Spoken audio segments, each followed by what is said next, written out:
السلام علیکم ورحمۃ اللہ وبرکاتہ۔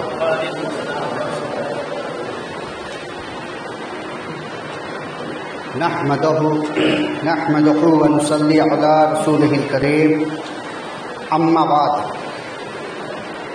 فاعوذ باللہ من الشیطان الرجیم، بسم اللہ الرحمن الرحیم۔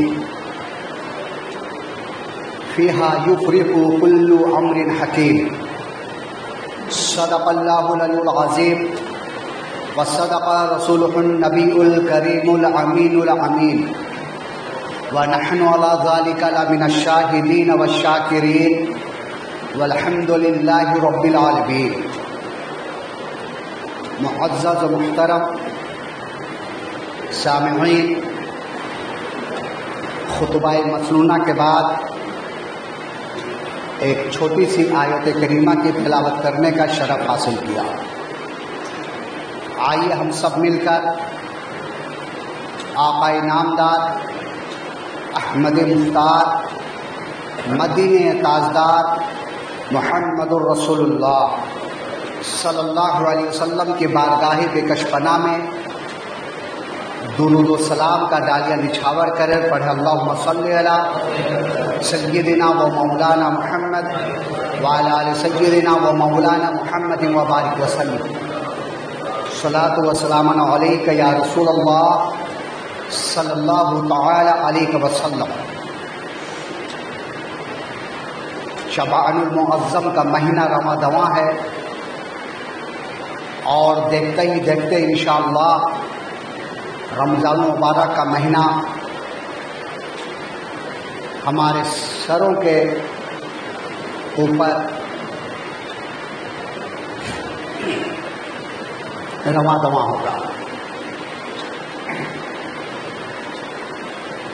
انبیاء کرام کا تذکرہ چل رہا تھا، انشاءاللہ بعد رمضان آپ سامعین کے سامنے انبیاء کرام کا تذکرہ، ان کی سوانح حیات پیش کی جائے گی۔ یہ وہ مہینہ ہے جس مہینے کو ہمارے آقا محمد رسول اللہ صلی اللہ علیہ وسلم نے اپنا مہینہ کہا ہے۔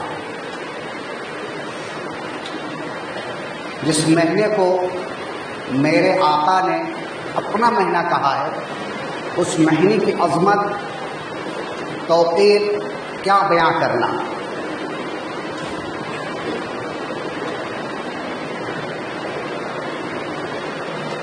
ہر ایک چیزوں کے اوپر اللہ تبارک و تعالیٰ نے فضیلت عطا فرمائی ہے۔ انبیاء کرام میں فضیلت عطا فرمائی، ایک دوسرے کے اوپر دینوں میں فضیلت عطا فرمایا، ایک دوسرے کے اوپر تمام ادمیاؤں میں سب سے فضیلت والا دین، سب سے افضل دین جو ہے وہ دین جمعہ ہے، جمعہ کا دین ہے۔ اسی طریقے سے مہینوں میں بھی فضیلت عطا فرمائی، ان فضیلتوں میں سے ایک فضیلت والا مہینہ یہ شعبان المعظم کا مہینہ ہے۔ امہات المومنین سیدتنا حضرت عائشہ صدیقہ رضی اللہ تعالی عنہا بیان کرتی ہے کہ جب شعبان المعظم کا مہینہ آ جاتا تو میں دیکھتی کہ حضور اکرم صلی اللہ علیہ وسلم روزہ رکھتے، اور ایسا روزہ رکھتے کہ میں گمان کرتی کہ اب کبھی افطار نہیں کریں گے۔ افطار مینس کہ اب روزہ کبھی توڑیں گے نہیں، اب کھانا تناول نہیں فرمائیں گے۔ اور آگے بیان کرتی کہ کبھی ایسا ہوتا کہ اب کبھی روزہ نہیں رکھیں گے۔ پھر آگے بیان کرتی ہے کہ میں زیادہ تر شعبان المعظم کے مہینے میں حضور اکرم صلی اللہ علیہ وسلم کو روزے سے پائی۔ یعنی شعبان المعظم کا مہینہ آتا تو ہمارے آقا علیہ الصلوۃ والسلام زیادہ سے زیادہ روزہ رکھتے، روزے میں ہوتے۔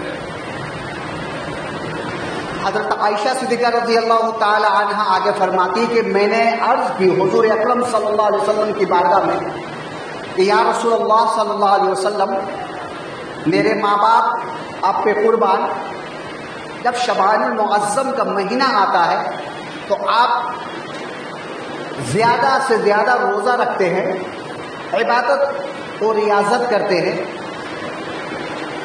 ہمارے آقا علیہ الصلوۃ والسلام فرماتے ہیں عائشہ، اس مہینے میں ہمارے اعمال کو رب کی بارگاہ میں پیش کیا جاتا ہے، تو جب ہمارے اعمال پیش کیے جائے تو اس وقت کیوں نہ ہم روزے میں ہوں یا پھر اللہ کی عبادت میں ہوں۔ اس لیے اس مہینے میں زیادہ سے زیادہ عبادت اور ریاضت کرنی چاہیے۔ روزے کی حالت میں اس دنوں کو شعبان کے مہینوں میں روزے کی حالت میں گزارنی چاہیے، تاکہ ہمارے اعمال جب رب کی بارگاہ میں پیش ہو تو ہم روزے دار ہوں یا عبادت میں لگے ہوئے ہوں۔ اسی مہینے میں ایک رات آتی ہے جس رات کو ہم شب برات کی رات سے یاد کرتے ہیں۔ قرآن میں اس رات کے بارے میں لیلۃ المبارکہ کہا گیا ہے، مبارک والی رات، اور اسی کے آگے آیا فیہا یفرق کل امر حکیم، اور اس رات بیان اس مبارک والی رات میں بات دی جاتی ہے حکمت والی باتیں، بات دی جاتی ہے حکمت والی باتیں۔ آپ سامعین کو معلوم ہے کہ یہ رات کیسی رات ہے؟ بہت ہی پیاری اور بہت ہی عظمت والی رات ہے، اور انبیاء کرام کے امتیوں کو ایسی راتیں نہیں ملی جو ایک رات عبادت کرے اور ڈھیر سارا ثواب پالے۔ یہ ہمارے آقا علیہ الصلوۃ والسلام کی مہربانی ہے کہ اللہ تبارک و تعالیٰ نے اپنے محبوب کے امتیوں کے لیے کچھ ایسی راتیں نازل فرما دی ہے کہ ان راتوں میں اگر عبادت و ریاضت کی جائے تو اللہ تبارک و تعالیٰ اپنے فضل و کرم سے ان کے گناہوں کو معاف کر دیتا ہے، اسے بخش دیتا ہے۔ تو ان راتوں کو کھیل کود کر نہ بتائے، پھر معلوم نہیں یہ رات ہمیں ملے گی یا نہیں ملے گی۔ سال کے بعد وہ راتیں آتی ہے۔ پچھلے شب برات کی رات میں بہت ایسے لوگ ہوں گے جو ہمارے درمیان تھے، عبادت کرتے تھے، لیکن یہ شب برات کی رات میں وہ لوگ ہمیں نظر نہیں آئیں گے، تو کہیں ہماری بھی باری نہ آ جائے۔ اس لیے ان راتوں کے احترام کریں، ان راتوں میں زیادہ سے زیادہ عبادت اور ریاضت کرے، استغفار کرے، قرآن کی تلاوت کرے، اور اپنی جو نمازیں باقی رہ گئی ہے، جو قضا ہے، ان قضا نمازوں کو ادا کرے۔ آج کل کھیل بہت آسان ہو گیا ہے۔ ٹرین میں آتا ہوں تو دیکھتے رہتا ہوں، موبائل میں لوڈو، کیرم اور نہ جانے کیا کیا گیم رہتے، کھیلتے رہتے ہیں۔ اب کھیل ہاتھ میں ہے، باہر جانے کی ضرورت نہیں ہے آپ کو میدان میں، 10 لوگوں کو بلانے کی ضرورت نہیں ہے کہ کیرم کے لیے 4 لوگ آ جائیں پھر ہم کھیلیں گے، لوڈو کے لیے 4 لوگوں کی ضرورت نہیں ہے، بس آپ کے ہاتھ میں موبائل ہے، آپ کے ساتھ نہ جانے کتنے لوگ جوائن ہو جائیں گے اور آپ کھیلتے رہیے، ٹائم پاس کرتے رہیے۔ تو ان رات ایسی راتیں آئیں تو آپ موبائل کو سوئچ آف کر دیں، سائڈ میں رکھ دیں، اور ایک رات اللہ کی بارگاہ میں جھک جائے، روئے، گڑ گڑائے، استغفار کرے، توبہ کرے کہ اللہ کیا خطا ہو گئی ہے، کیسا کیا گناہ ہو گیا ہے کہ ہم پریشان ہیں، پریشانیوں میں مبتلا ہیں۔ آپ رب کی بارگاہ میں جائیں، سجدے میں روئے، سجدے میں گڑ گڑائے، رب کی بارگاہ میں دعا کرے۔ اللہ تبارک و تعالیٰ غفور رحیم ہے. اللہ تبارک و تعالیٰ آسمان اول سے پکار پکار کر کہتا ہے کوئی مجھ سے بخشش چاہنے والا جسے میں بخش دوں؟ ہے کوئی مجھ سے رزق چاہنے والا جسے میں رزق ادا کروں؟ ہے کوئی بیمار جو شفا چاہتا اسے میں شفا دے دوں؟ اللہ اپنے بندوں سے پکارتا ہے کوئی، لیکن بندہ لاپرواہ ہے. ان راتوں میں آپ یوں ہی کھیل کود کر کے تماشا کر کے نہ گزارے. بہت سے لوگ کہتے ہیں جاگنے والی رات ہے. یہ جاگنے کی رات نہیں ہے، عبادت کرنے کی رات ہے. جاگنے کی رات تو شادیوں میں، پارٹیوں میں اور نہ جانے کہاں کہاں ہوتی ہے. اور راتوں میں تو ہم جاگتے ہی ہیں. آج بھی بہت کم ایسے لوگ ہوں گے جو 12 بجے سے پہلے سو جاتے ہوں گے. جب سے یہ موبائل آیا ہے 3-4 تو بج ہی جاتا ہے. 3 سے پہلے کوئی سوتا ہی نہیں ہے. 3 ساڑھے 3 اور جب نماز کا وقت ہوتا ہے تو کھراٹے لے کے سوئے پڑے رہتے ہیں ہم. قرآن میں اللہ تبارک و تعالیٰ فرماتا ہے کہ میں نے رات تمہارے لیے آرام کے لیے بنایا ہوں اور دن محنت کے لیے بنایا ہوں. رات کو تم آرام کرو، عشاء کی نماز پڑھو، کھانا کھاؤ، بستر میں چلے جاؤ، سو جاؤ تو ہماری تھکان سب دور ہو جائے گی. اور تم جب صبح اٹھو گے تو بالکل فریش ہو کر کے. لیکن ماحول ہی چینج ہو گیا ہے. سونے کے وقت میں لوگ جاگتے ہیں اور جاگنے کے وقت میں لوگ سوتے ہیں. کیا ہوگا ہمارے ساتھ؟ تو جاگنے کی رات نہیں ہے یہ جو آنے والی رات ہے، جمعہ کا دن، آئندہ جمعہ آنے والا. آپ صبح اس جمعے کی دن روزہ رکھیں، رات میں عبادت کریں اور پھر صبح اٹھ کر کے آپ روزہ رکھیں. یعنی جمعہ اور سنیچر یہ 2 دن آپ روزہ رکھیں. اس لیے تو مہینے میں ہمارے آقا علیہ الصلوۃ والسلام زیادہ سے زیادہ روزہ رکھا کرتے تھے.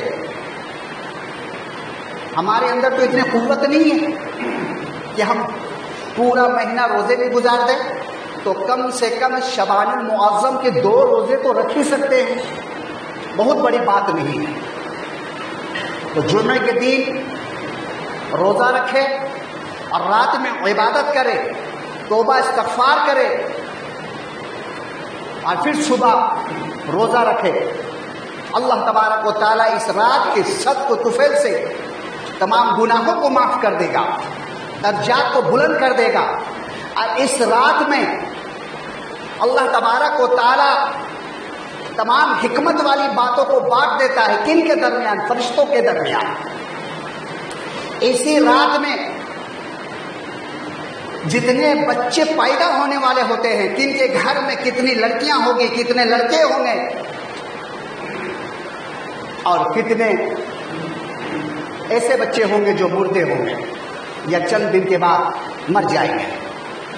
یہ تمام لسٹ، یہ تمام نام اللہ تبارک و تعالی فرشتوں کے ہاتھوں میں تھما دیتا ہے. یہ پورا سال آنے والا، یہ شب برات سے اگلے شب برات تک کس قسمت میں کتنے رزق ہے، کون کہاں مرے گا، کون بیمار ہوگا، کس کے ساتھ کیا پریشانیاں آنے والی ہے. اسی رات کو اللہ تبارک و تعالیٰ نے فرشتوں کے ذمہ ایک لسٹ تھما دیتا ہے اور ان کا نام لسٹ میں رہ کر ہمیں معلوم نہیں کہ یہ سال ہماری موت ہے اور ہمیں معلوم بھی نہیں ہوتا ہے. اور ہم کھیل کود میں لگے رہتے ہیں، عیاشیوں میں لگے رہتے ہیں. اس رات کو ایک عمل اور ہے، سحر برحق ہے، جادو، چاہے کچھ لوگ مانے یا نہ مانے. اس لیے قرآن میں آیا سورہ بقرہ میں جادو کے بارے میں، اور خود ہمارے آقا علیہ الصلوۃ والسلام کے اوپر سحر کر دیا گیا تھا، جادو ہوا. تو اس سے چھٹکارا پانے کے لیے آپ بیری کا پتا لیں ساتھ اور اس کو پانی میں جوش دے، اس پتے کو اس سے پہلے اس پتے میں 7 مرتبہ پڑھے وَإِذَا بَطَشْتُمْ جَبَّارِينَ، اور ہر پتے میں دم کرے پڑھ کر کے، آپ اس پتے کو جوش دے کر کے اس پانی سے آپ اس رات نہا لیں، انشاءاللہ آپ کے اوپر سحر جادو کا اثر نہیں ہوگا۔ اور اگر کسی کے اندر سحر اور جادو کا اثر ہے تو اگر اس پتے سے نہا لیں گے تو اللہ تبارک و تعالیٰ اپنی فضل و کرم سے اس کے تمام اثرات کو ختم کر دے گا۔ اس پتے میں پڑھنا ہے وَإِذَا بَطَشْتُمْ جَبَّارِينَ، 7 مرتبہ پڑھ کے دم کرنا ہے، ہر پتے میں 7 مرتبہ پڑھنا ہے، اور اسے پانی میں جوش دے کر کے اس پانی سے نہانا ہے۔ مغرب کے بعد 2 رکعت نماز پڑھنی ہے۔ وہ ہر مسجد میں الحمدللہ ممبئی میں بہت اچھی بات ہے کہ لوگ نماز پڑھتے ہیں، اور اس نماز کی بہت فضیلت ہے۔ اگر آپ مسجد نہ آ سکے تو اپنے گھر میں ادا کریں، مغرب فرض نماز پڑھ لینے کے بعد فوراً آپ قرآن کی تلاوت کریں، عبادت و ریاضت کریں۔ حضرت عائشہ صدیقہ رضی اللہ تعالی عنہ بیان فرماتی ہے کہ ایک رات میں نے حضور اکرم صلی اللہ علیہ وسلم کو اپنے بستر میں نہیں دیکھی، تو مجھے گمان ہوا کہ کہیں اپنی دوسری ازواج کے پاس تو حضور اکرم صلی اللہ علیہ وسلم نہیں چلے گئے۔ اس خیال سے میں اٹھی تو میں کیا دیکھتی ہوں کہ حضور اکرم صلی اللہ علیہ وسلم جلدی جلدی جنت البقیع کی طرف جا رہے ہیں، جو مدینہ منورہ میں قبرستان ہے جنت البقیع کے نام سے۔ حضرت عائشہ صدیقہ رضی اللہ تعالیٰ عنہ بیان فرما رہی کہ میں نے پیچھے ہو لی تو کیا دیکھی حضور اکرم صلی اللہ علیہ وسلم کھڑے ہو کر کے دعا کر رہے ہیں۔ پھر میں واپس پلٹی اور اپنے بستر میں آ کر سو گئی۔ جب حضور اکرم صلی اللہ علیہ وسلم واپس آئے حجرے میں تو میری سانسیں پھول رہی تھی جلدی جلدی آنے کی وجہ سے۔ آقا فرماتے عائشہ تمہاری سانسیں پھول کیوں رہی ہے؟ تو حضرت عائشہ صدیقہ رضی اللہ تعالیٰ عنہ کہتی یا رسول اللہ صلی اللہ علیہ وسلم، میں نے آپ کو اپنے بستر میں نہیں پائی تو مجھے گمان ہوا کہ کہیں آپ دوسرے ازواج کے پاس تو نہیں چلے گئے، اس لیے میں اٹھ کر کے آپ کو دیکھنے کے لیے گئی تو میں یہ دیکھی کہ آپ جنت البقیع کی طرف جا رہے ہیں۔ میں بھی آپ کے پیچھے ہو لی، آپ دعا کرنے لگے، پھر میں واپس آ کر لیٹ گئی، اس لیے میری سانسیں پھول رہی ہیں جلدی جلدی آنے کی وجہ سے۔ ہمارے آقا علیہ الصلوۃ والسلام فرماتے عائشہ آج لیلۃ المبارکہ ہے، حضرت جبرائیل علیہ السلام آ کر فرمائے کہ قبر والوں کے لیے دعا کرو، اب آج کی رات جو دعا کرو گے وہ قبول ہوگی، اور تم قبر والوں کے لیے بھی حق ہے کہ ان کے لیے دعا کی جائے۔ اس لیے میں جنت البقیع میں جا کر کے قبر والوں کے لیے دعا کر رہا تھا۔ تو اس احادیث سے پتہ چلا کہ قبرستان جانا سنت رسول ہے، اور ان کے حق میں دعا کرنا یہ بھی سنت رسول ہے۔ تو آپ اس رات لیکن فرائض چھوڑ کر نہیں، اب یہ نہ کہیں کہ مولانا نے بول دیے تو ہم فرض تک ترک کر دیں اور مستحب ادا کریں، نہیں، پہلے فرض ہے، پہلے نماز ہے، اس کے بعد کچھ ہے۔ نماز نہیں پڑھیں گے لیکن کہاں جا رہے اجمیر شریف، کہاں جا رہے دیوا شریف، کہاں جا رہے کچھوسا شریف، مزارات پہ مزارات گھوم رہے اور نماز غائب، تو کیا وہ حاضری آپ کی قبول ہوگی؟ جن کی بارگاہ میں آپ جا رہے ہیں، آپ سوچئے کبھی انہوں نے نماز قضا کی تھی؟ اب مستحب ادا کر رہے ہیں۔ مزار پہ قبرستان پہ جانا فرض نہیں ہے یا سنت مؤکدہ نہیں ہے۔ چلتے چلتے قبرستان تو سامنے مل گیا راستے میں، السلام علیکم یا اہل القبور، وقت ہے تو فاتحہ پڑھ لیے، بہت بڑا ثواب ہے۔ السلام کرنا چاہیے قبروں میں جا کر کے، سلامتی دینی چاہیے، اور وہ جواب بھی دیتے ہیں۔ حضور اکرم صلی اللہ علیہ وسلم ارشاد فرماتے ہیں کہ مردے قبر میں جو ہیں جب تم سلام کرتے اس کا جواب دیتے ہیں، جن اور انسان کے علاوہ ہر چیز ان کی آوازوں کو سنتی ہے، ہر چیز، صرف انسان اور جن نہیں سن سکتے۔ تو آپ اس رات کو عبادت و ریاضت کر لینے کے بعد جائیں، اپنے مردوں کے لیے دعائیں کریں، وہ بھی آپ کے انتظار میں ہے کہ ہمارے گھر والے کوئی آئے اور میرے لیے دعا کرے، قرآن پڑھ کر بخشے۔ اور ایک حدیث سے پتہ چلا ہے کہ مردوں کی روح اپنے گھروں میں جھانکنے کے لیے آتی ہے اس رات کو۔ اس رات میں روحیں آتی اپنے گھروں میں دیکھنے کے لیے کہ ہمارے گھر والے کیا کر رہے ہیں۔ اگر ان کے گھر والے عبادت و ریاضت میں لگے ہوئے ہیں، اپنے مردوں کو دعاؤں میں یاد کر رہے ہیں، تو وہ تو دعا دے کر چلی جاتی ہے۔ لیکن اگر کوئی شخص ایسا نہیں ملتا ہے تو ہائے افسوس کرتے ہوئے واپس چلی جاتی ہے وہ۔ تو آپ اپنے مردوں کو بھی یاد کریں اور خود کو یاد کریں اور تمام مسلمانوں کو بھی یاد کریں، ہر دعا میں ہر مومن کے لیے یاد کریں، مردوں کو بھی یاد کریں، زندوں کو بھی یاد کریں، اور ایسی راتیں کھیل کود کر نہ گزاریں۔ اللہ تبارک و تعالیٰ فرماتا ہے فیہا یفرق کل امر حکیم، اور اس رات میں بانٹ دی جاتی ہے حکمت والی باتیں۔ تو ایسی رات جب آ جائے تو اسے کھیل کود کے نہ گزاریں، ہنسی مذاق کر کے نہ گزارے، ٹھیٹھا کر کے نہ گزارے، بلکہ عبادت کر کے گزارے۔ مسجد میں آئے، مسجدیں کھلی رہتی ہے، گھر میں رہے، بچوں کے ساتھ گھر میں نوافل پڑھے، اپنی جو نمازیں قضا ہے وہ پڑھے، قرآن کی تلاوت کرے۔ حضرت عیسیٰ رضی اللہ حضرت عیسیٰ علیہ السلام چلے جا رہے تھے تو کیا دیکھتے ایک پہاڑ ہے، پہاڑ میں بہت خوبصورت پتھر ہے۔ حضرت عیسیٰ علیہ السلام رب کی بارگاہ میں عرض کرتے ہیں رب قدیر یہ پتھر کتنے خوبصورت ہے۔ تو اللہ تبارک و تعالیٰ فرماتے ہیں عیسیٰ اس سے بھی خوبصورت چیزیں دیکھنا چاہتے ہو؟ اچنبھے والی بات حضرت عیسیٰ علیہ السلام عرض کرتے ہیں یا رب قدیر کیوں نہیں؟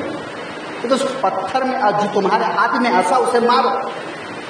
حضرت عیسیٰ علیہ السلام اس پتھر میں اپنے عصا کو مارتے ہیں تو پتھر دو ٹکڑا ہو جاتا ہے، اور اس میں بہت خوبصورت بزرگ داڑھیاں بڑی بڑی، ریشے، بھوئیں سب پکے ہوئے، رب کی عبادت میں لگا ہوا ہے۔ حضرت عیسیٰ علیہ السلام رب کی بارگاہ میں عرض کرتے رب قدیر میں اس شخص سے بات کرنا چاہتا ہوں۔ اللہ تبارک و تعالیٰ نے اجازت دے دی، سلام و کلام ہوتا ہے۔ حضرت عیسیٰ علیہ السلام پوچھتے ہیں آپ جن ہیں یا انسان ہیں؟ میں انسان ہوں اور حضرت موسیٰ علیہ السلام کے امتیوں میں سے ہوں، حضرت موسیٰ علیہ السلام کی امت میں سے ہوں، حضرت موسیٰ علیہ السلام کو دیکھا ہوں، اور حضرت موسیٰ علیہ السلام کے باقول میں سنا کہ آخری پیغمبر آنے والے ہیں، انہی کے زمانہ پانے کے لیے میں نے دعا کروایا تھا، اور اللہ تبارک و تعالیٰ نے مجھے اس جگہ پہ حفاظت کے ساتھ رکھا ہے، اور اس وقت سے اب تک میں عبادت اور ریاضت میں لگا ہوں، اور جب تک نبی کا دیدار نہ کر لوں گا یہیں پہ میں رہوں گا اور عبادت اور ریاضت کرتا رہوں گا۔ اتنی گفتگو ہوئی، پھر وہ پتھر بند ہو گیا۔ حضرت عیسیٰ علیہ السلام رب کی بارگاہ میں عرض کرتے رب قدیر کوئی ایسا شخص ہے جو 450 سال 4,500 سال تک جس کی عبادت یعنی 4,500 سال ہو چکا تھا کہ اتنی عبادت کوئی شخص کرے گا؟ اتنی عمر ہی نہیں پائیں گے۔ تو اللہ تبارک و تعالیٰ فرماتا ہے اے عیسیٰ علیہ السلام ہاں، آخری نبی محمد صلی اللہ علیہ وسلم جب اس دنیا میں مبعوث فرمائیں گے تو میں ان کی امتیوں کے لیے ایک ایسی رات عطا کروں گا کہ اگر اس رات کو وہ عبادت کرے گا تو یہ شخص جو 4,500 سال سے عبادت کر رہا ہے اس سے بھی زیادہ وہ ثواب پائے گا، اور وہ رات ہے لیلۃ المبارکہ، شب برات کی رات۔ تو ان راتوں کو آپ کھیل کے نہ گزارے بلکہ عبادت و ریاضت کرے اور 4,500 سال کی عبادت کرنے کا ثواب پائے۔ وآخر دعوانا والحمد للہ رب العالمین۔ استغفر ربی من کل ذنب واتوب الیہ۔ آپ حضرات سبھی لوگ کھڑے ہو جائیں، اندر باہر میدان میں سبھی لوگ